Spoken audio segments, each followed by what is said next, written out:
weather warming up, I thought you might appreciate some grilling tips for the season.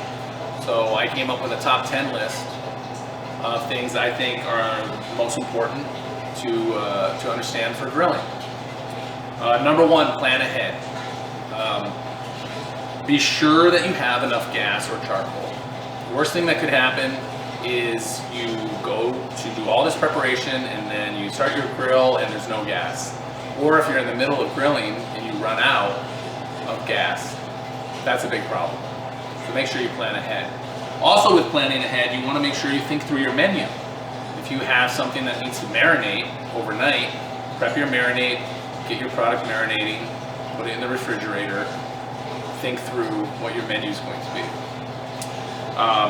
Also along those lines, if you have a roast, for example, and you're grilling, you don't want to have a whole bunch of vegetables done ahead of time getting cold while you're still waiting for an hour for your roast to finish. Just for example. Number two, mise en place. You've heard me say it before, you're going to hear me say it again and again and again. Mise en place. Everything in place. Make sure you have everything ready to go before you start grilling. Equipment, ingredients, everything. For me, my must-haves are a long pair of tongs. I also like a pair of welder gloves. I think are very useful.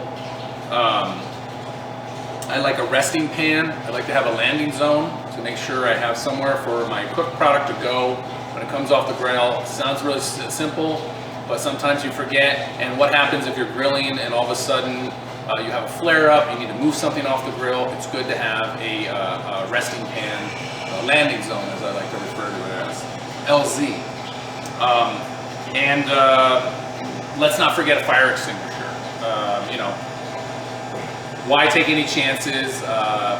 Anything could happen, and you wouldn't want to be sitting at the grill and having some kind of flare up that goes beyond control, and you don't have a fire extinguisher. You never know what's going to happen. So simple things, but important to remember. Number three, preheat and burn off your grill. Turn your gas on, light your grill. Turn all the burners to high and close the lid. Let it heat for 5 or 10 minutes, and what that's going to do is it's going to literally burn any of the residue that's on the grill grates. And then anything that doesn't fall off through that process is now going to be that much easier to kind of like brush off with your grill brush. Okay? So remember to preheat and burn off your grill. Number four, season your grill grates. That leads us into seasoning your grill grates now that you have them clean. What I like to do is take a bunch of paper towels, fold them up, dip them in some oil, take our long tongs, start from the back, work your way forward towards you, over all the grill grates, and oil up the grill grates. What that's going to do is much like a cast iron pan, it's going to season the metal on the grill. As it heats, the oil fills in the microscopic pores in the metal, and then it carbonizes, leaving kind of like a black coating, if you will, a seasoned finish on your grill grates. That'll help you keep your food from sticking. Number five, zone out your grill. What I mean by that is like you have either all your charcoal on one side and no charcoal on the other side, or half your grill with high burners and the other side of your grill with low burners. Okay, this will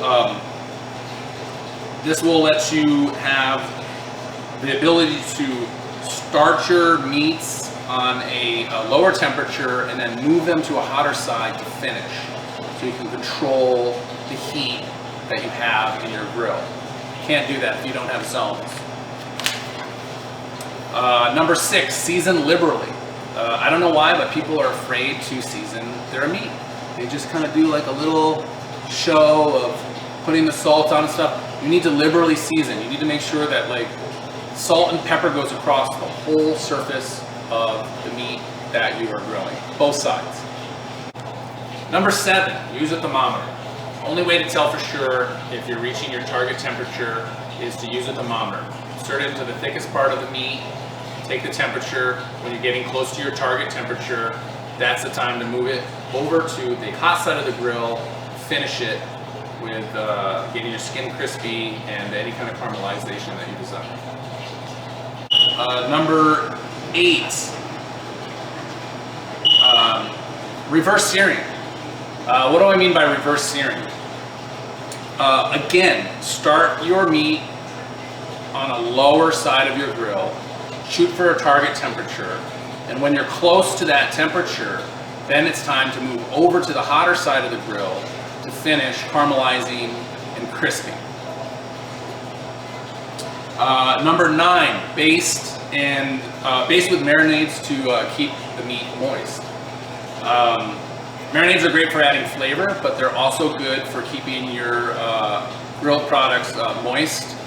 The only caveat to that is if it has a high sugar content, make sure that you're brushing it on towards the end of grilling for just like 5 minutes or so that you don't burn the exterior finish of your meats. Otherwise, alternatively, you could use a mop. A mop is just basically traditionally a flavorful liquid that you can either spray or brush on your meats. And throughout the whole grilling process, water, something as simple as water could be a mop, just to keep moist. But otherwise you could use flavored vinegars, seasoned vinegars, a combination of fruit juices and vinegar and water. There's lots of options for that. So use a mop in lieu of using your marinade to moisten your meats. And number 10, again, start low and finish high.